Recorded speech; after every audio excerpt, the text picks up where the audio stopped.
यद्यपि भगवान कृष्ण की जन्माष्टमी पूरे देश में धूमधाम से मनाई जाती है, लेकिन राधा अष्टमी उत्सव उस रूप में नहीं मनाया जाता। मायापुर इस्कॉन इसका अपवाद है। रविवार को श्रीधाम मायापुर के मुख्य केंद्र सहित दुनिया भर में इस्कॉन की सभी शाखाओं में श्रीमती राधा रानी का शुभ प्राकट्य उत्सव धूमधाम के साथ मनाया गया। आपको बता दें, देश विदेश से जाति, धर्म और रंग की परवाह किए बिना कई भक्त इस उत्सव में भाग लिए हैं। इस दिन इस्कॉन मंदिर में आने वाले देश विदेश के भक्तों की सुरक्षा के लिए मंदिर और आसपास के क्षेत्रों में कड़ी सुरक्षा व्यवस्था की गई।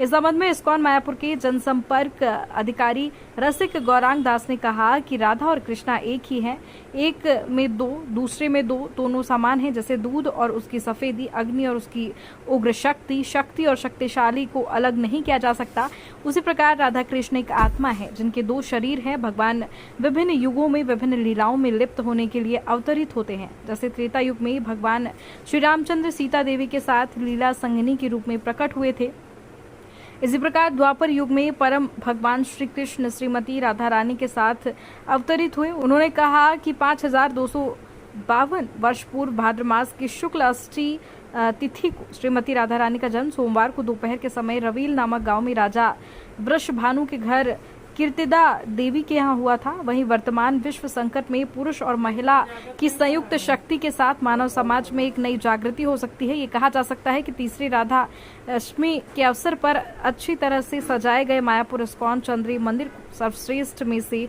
एक कहा जा सकता है। মায়াপুরে যে পালিত হচ্ছে এর যে কর্মসূচি একটু বলুন।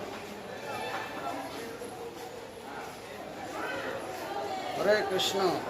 आज शुभ दिन श्रीमती राधा रानीर शुभ आविर्भाव तिथि महा महोत्सव इस्कনের प्रधान केंद्र श्रीधाम मायापुरे যথাযথ মর্যাদার সঙ্গে এবং ধর্মীয় রীতিনীতি মেনে পালন করা হচ্ছে।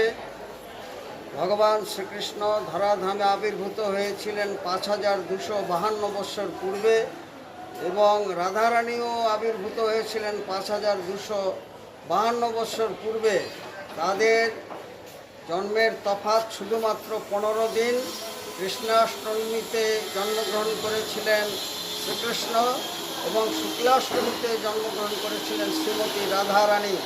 রাধা কৃষ্ণ দুয়ে এক, একে দুই, দুজনেই সমান।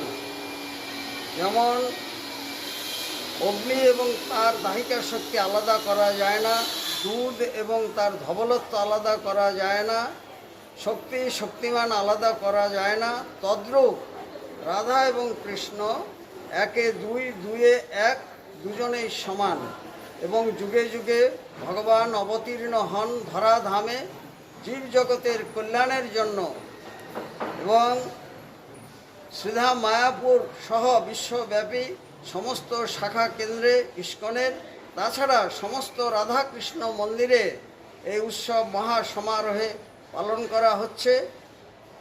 ভগবান শ্রীকৃষ্ণের নাদিনী শক্তি শ্রীমতী রাধা রানী তিনি ধরাধামে আবির্ভূত হয়েছিলেন।